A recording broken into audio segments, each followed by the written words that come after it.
위대하신 우리 주 하나님을 찬양할 수 있는 우리 모두가 될 수 있게 되기를 간절히 소원해 봅니다. 6.25 전쟁이 있었던 지 꽤 오래되었습니다. 어, 아직도 전쟁 중인 나라라고 하는 안타까운 현실이 우리에게 있습니다. 화해하고 어떻게든지 좀 통일을 이룰 수 있다면 더 좋겠는데 이 모든 것들이 하나님께서 이루실 일이겠지요. 그렇지만 또 한편으로는 우리 편에서도 최선을 다해야 된다고 확신합니다. 어떤 말씀 전할까 기도하는 중에 오늘 우리 대한민국과 북한 혹은 후진국들을 한번 좀 비교해 봤습니다. 어떤 기사는 우리나라가 참 잘 가꾸어진 정원 같다라고 이야기하는데요. 그것도 그럴 것이 어디를 가든지 뒷동산에 가든지 오솔길이 있고 운동할 수 있는 코스가 있고 운동 기구들이 또 있고 또 어디를 가든지 숲과 나무가 울창한 그러한 나라를 만들었습니다. 안타깝게도 북한에 있는 산들은 민둥산, 그래서 홍수, 가뭄 이런 부분에 취약하다라는 기사를 읽은 적이 있습니다. 뿐만이겠습니까? 북한뿐만 아니라 앞서 말씀드렸던 후진국의 모습들이 그러할 것인데 아프리카도 그렇고 중동 혹은 중국의 내륙 지방, 몽골 또 사막화가 되고 있으니 어떻게든지 우리나라에 피해가 오지 않도록 우리는 봉사 차원에서 그러한 내륙 지방에 나무를 심어주는 이러한 일들도 행하고 있는 것이 현실입니다. 오늘 말씀은 그러한 성경의 기초가 되는 꿈꾸는, 그래서 광야와 사막이 밭이 되고 또 나아가 숲이 되는 놀라운 이러한 모습들을 기대하며 나아가고 있는데요. 실질적으로 오늘 말씀을 비롯해서 이것을 근거로 해서 이스라엘은 키부츠 운동이라고 하는 것들을 행한 바가 있습니다. 사실 광야인데 그곳에 밭을 일구고 또 나아가 화단을 만드는 일들이었지요. 이 키부츠 운동이, 이스라엘의 키부츠 운동이 우리나라에도 도입이 되어서 새마을 운동을 또 시작하게 된 배경도 되기도 합니다. 어찌되었든 오늘 이 모든 일들 속에서 하나님께서 아름다운 광야가 아름다운 밭과 숲을 이루는 데에 있어서는 하나님의 도우심이, 하나님의 영이 위에서부터 임하는 하나님의 성령이 임할 때 가능하다라고 말하고 있는 것이지요. 오늘 말씀 한번 보시면 15절 말씀에 광야에서, 사막에서 아름다운 밭이 되고 그 아름다운 밭이 나아가 더 확장되어서 숲을 이루는 모습을 보게 되는데요. 그런데 그 전에 이 광야가 된 이유가 뭘까? 오늘 13절 말씀에 보면 그 광야의 모습이 가시와 찔레가 가득하고 마을이 폐허가 되었고 적막한 곳이 되며 들짐승이 차지하는 곳이 되어버렸습니다. 오늘 19절 말씀에도 그 숲이 우박에 상하고 성읍이 파괴된 모습들을 보게 되는 것인데요. 왜 이랬을까? 이것을 원인을 먼저 살펴보면 해결 방안도 있으리라고 봅니다. 원인이 무엇일까요? 그 태초에 하나님께서 하나님이 하나님 되시고 왕 되시고 주인 되신 것을 거역하고 반기를 들었던 우리네 교만과 욕심 때문이었구나라는 것을 확인할 수 있습니다. 에덴 동산의 아름다운 모습들이 오늘 말씀처럼 가시와 찔레가 가득하게 되어서 사람들의 수고가 있지 않으면 도저히 살 수 없는 곳이 되었지 않겠어요? 오늘 우리의 교만과 욕심으로 인해서 그렇게 나아갔던 모든 것들이 하나님을 향한 그러한 반역들을 통하여 하나님을 신뢰하지 못했고 하나님의 말씀에 불순종하여서 이러한 결과를 맛보게 되었다라고 진단됩니다. 그래서 오늘 말씀은 하나님께서 위에서부터 하나님의 영이 임하게 되고 하나님의 방법으로 하나님께서 구원하시지 않으면 이런 아름다운 하나님 나라의 회복, 치유가 있을 수 없음을 오늘 분명하게 말하고 있습니다. 물론 오늘 말씀에서는 이것과 더불어 우리의 노력과 수고도 필요하다라고 이야기하고 있습니다. 자, 그렇다면 하나님의 영이 어떻게 우리에게 임하여서 하나님의 나라를 회복, 치유할 수 있을까? 구원을 이룰 수 있을까? 오늘 말씀에서는 특별히 본문 말씀에 집중해 보면 정의와 공의가 펼쳐지게 되는, 하나님의 영이 임하면, 지금까지는 불의와 불법이 가득했다고 한다면 이제 하나님께서 임재하셔서 정의, 체데카, 공의, 미슈파트, 이거는 제가 여러 번 말씀드립니다. 그리고 계속해서 나올 때마다 언급할 것입니다. 한번 계속 기억해 주시면 좋겠습니다. 체데카와 미슈파트, 정의와 공의가 이 땅 가운데 펼쳐질 수 있어 라고 이야기하는 것입니다. 그렇게 하나님의 영이 임하면 살기 좋은 나라, 하나님께서 펼치시는 나라, 축복받은 땅으로의 회복이 있을 수 있다는 것입니다. 풍성한 열매가 가득하고 그것으로 인하여 공의로 평화를, 샬롬을 이룰 수 있고, 안전, 바타흐라고 하는데요, 안전하고 평안, 샤카트라고 하는 신뢰가 있는 곳, 쉼이 있는 곳, 이런 곳들로 만들 수 있다라고 오늘 말씀은 증거하고 있습니다. 사랑하는 성도 여러분, 주변에 아름다운 초장이 있다고 하십시다. 그런데 그곳에 쉽게 누울 수가 없습니다. 오늘날 질병과 또 전염병 이렇게 병균들이 있을 수 있으니까, 요컨대 찌찌가무시 이런 진드기, 이런 것 때문에 들판에 누울 수 있습니까? 돗자리라도 깔고 누워야지, 앉아야죠. 이것이 오늘의 현실이잖아요.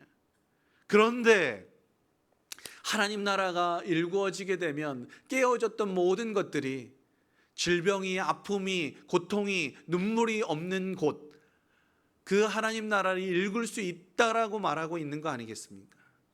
사랑하는 성도 여러분, 지금 범죄로 인하여 깨어졌던 모든 것들, 하나님과의 관계, 인간과의 관계, 그리고 모든 피조물과의 관계, 이 모든 깨어졌던 것을 어떻게 회복할 수 있느냐? 하나님께서 도우시지 않으면, 또 은혜 베푸시지 않으면, 구원해 주시지 않으면 이룰 수 없다라는 거 아닙니까? 오늘 말씀은 위에서부터 임하는 영 가운데에 이 하나님의 도우심으로 황무지가 장미꽃이 피어지며 광야가 다시 한번 물이 흐르고 또 온 세상이 밭을 일구는 놀라운 은혜가 펼쳐지게 될 것이야 라고 말하고 있는 것입니다.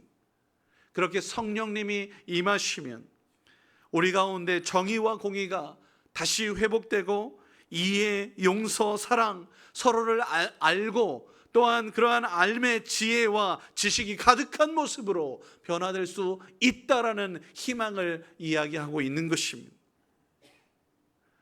어김없이 세상은 교만과 욕심으로 황폐하게 되었습니다. 이기적인 세상으로 서로를 차별하고 소위 빈익빈 부익부의 그러한 모습들로 더없이 담을 쌓고 있는 것이 오늘의 현실이었습니다. 그런데 하나님께서 정의와 공의로 임하시면, 성령님이 임하시면 이 모든 쌓였던 담, 높았던 담들이 허물어지는, 높은 곳이 메워지고, 깊었던 곳이 메워지고 높았던 것이 무너져서 다시 하나가 되는 이 놀라운 은혜가 펼쳐지게 된다라고 성경은 우리에게 증언하고 있습니다.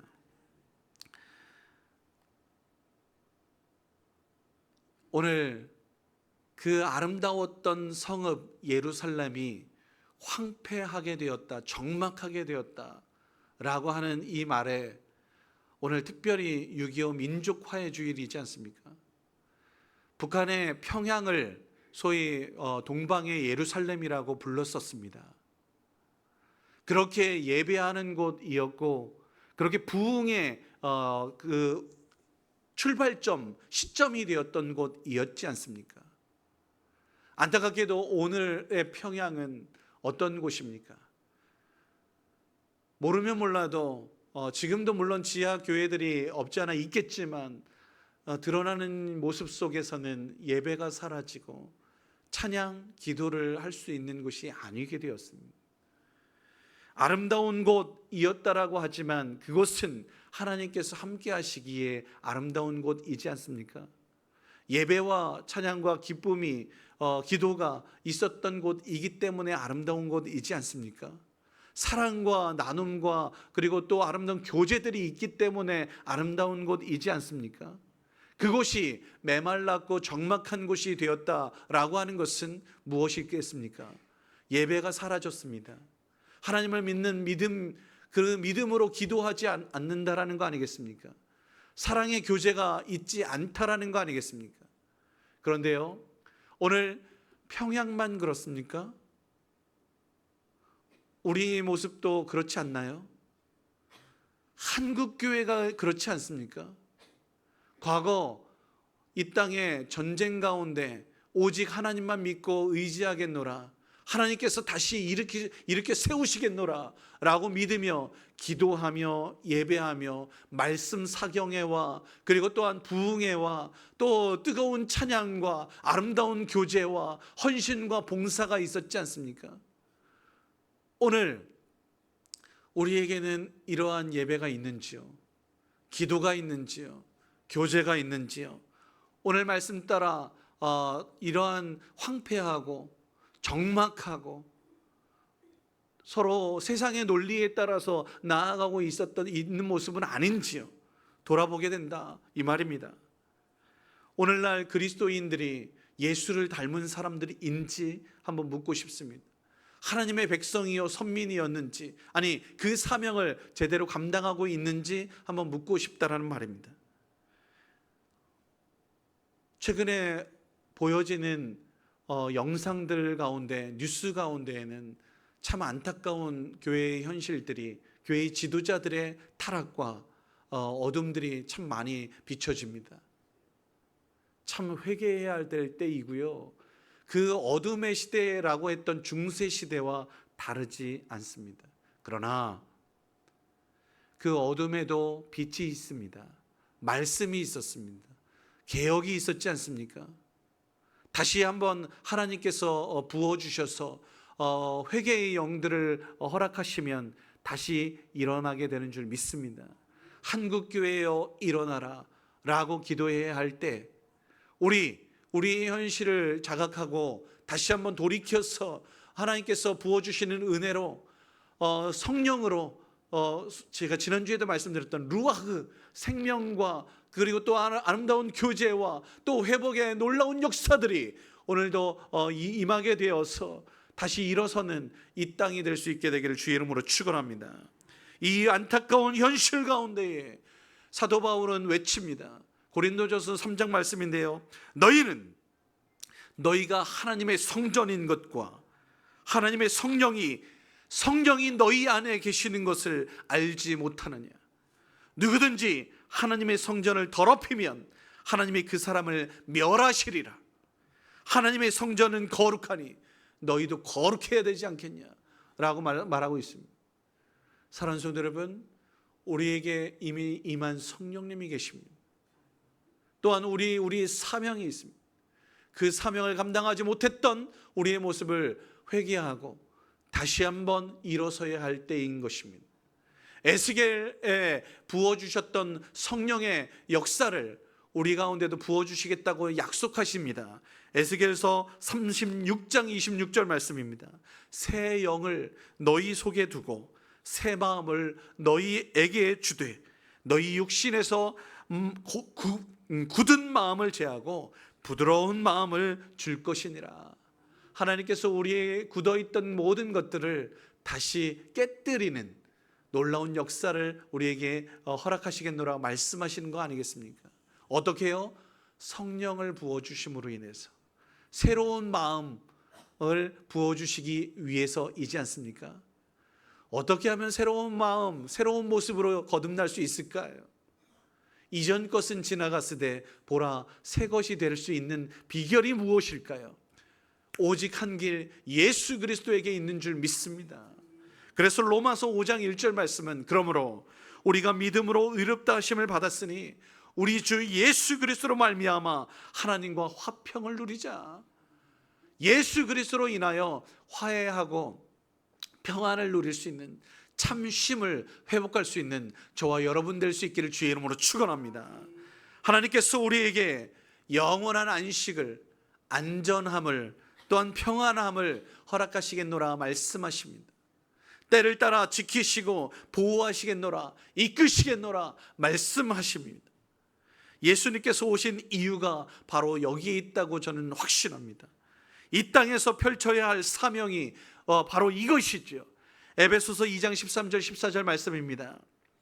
우리 예수님은 우리의 화평이신지라 둘로 하나를 만드사 원수된 것 곧 중간에 막힌 담을 자기 육체로 하시고 전에 멀리 있던 너희가 그리스도 예수 안에서 그의 피로, 그리스도의 피로 가까워진 줄 믿습니다. 이에 우리도 십자가를 짊어지고 주님을 따라야 할 것입니다. 이것이 바로 우리가 행해야 할 바인 줄 믿습니다.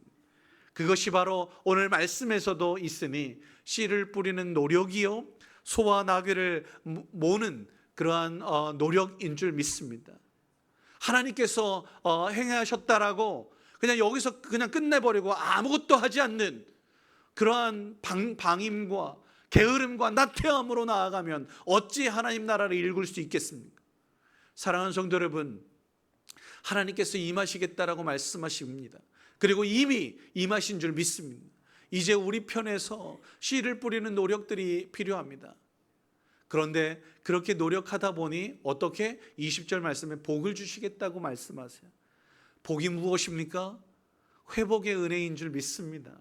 하나님과 함께하는 복, 하나님의 왕 되심과 주인 되심과 하나님과 함께하는 것이 가장 큰 복이라는 이 진리를 여러분 믿으시기 바랍니다. 그렇게 깨어졌던 모든 것들이 다시 회복되는 놀라운 은혜를 누리기 위하여 씨를 뿌렸죠. 복과 관련돼서 시편 1편 말씀은 우리에게 잘 말씀하고 있습니다. 시냇가에 심은 나무처럼 복을 누리십시다. 그런데요, 시냇가에 심은 나무입니다. 옮겨 심은 것입니다. 그런 노력들이 필요한 것입니다.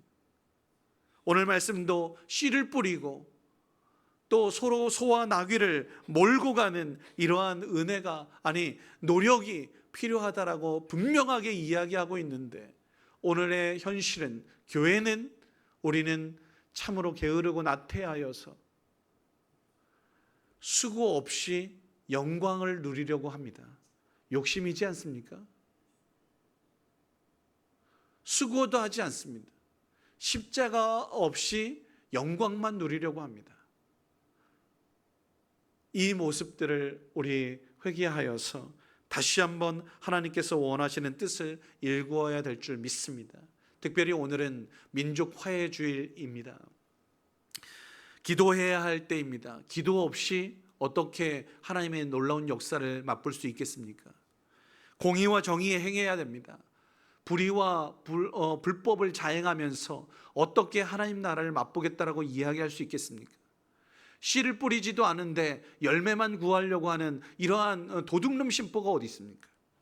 소와 나귀를 이끄는 노력이 필요할 것인데 그것도 하지 않는 모습들이 얼마나 많이 있는지. 근데요, 소와 나귀 이야기하고 오늘 특별히 남북, 동서 이런 화해를 이야기하다 보니 옛날 생각이 났습니다. 1998년도 김대중 정권 때 햇볕 정책과 더불어 기업인이었던 정주영 명예회장이 방북할 때에 어떻게? 소떼를 몰고 갔었어요. 그게 문득 생각이 나더라고요. 오늘날 이러한 헌신, 이러한 무조건적 사랑, 이것이 좀 필요하지 않을까라는 생각을 해보게 됩니다. 사랑하는 성도 여러분, 아름다운 하나님 나라를 일구기 위해 분명히 빛으로서의 사명을 감당해야 되는 그러한 충성과 헌신의 수고가 필요합니다. 그리고 아울러서 하나님의 도우심은 반드시 필요하죠.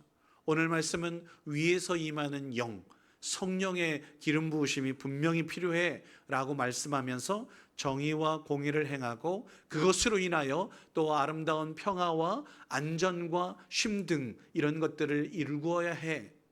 너희들도 노력해야 되니 20절 말씀에 씨를 뿌리고 소와 나귀를 이끄는 그런 몰고 가는 노력들도 필요해 라고 말하고 있지 않습니까? 이 두 가지 이 모든 일들을 잘 감당해서 우리가 있는 곳에 가정이든 우리 교회든 또 나라와 민족과 열방에 이 놀라운 일들을 펼칠 수 있었으면 좋겠습니다. 다시 처음으로 돌아가겠습니다. 제가 말씀드렸던 바 중국의 내륙 그리고 또 몽골에 이르기까지 우리 봉사자들은 헌신 수고하며 나무 심기를 하고 있습니다. 왜요?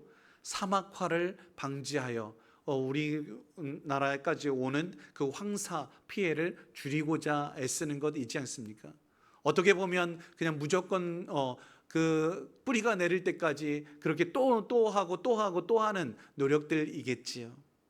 밑빠진 독에 물 붓는 것과 같을 수도 있습니다.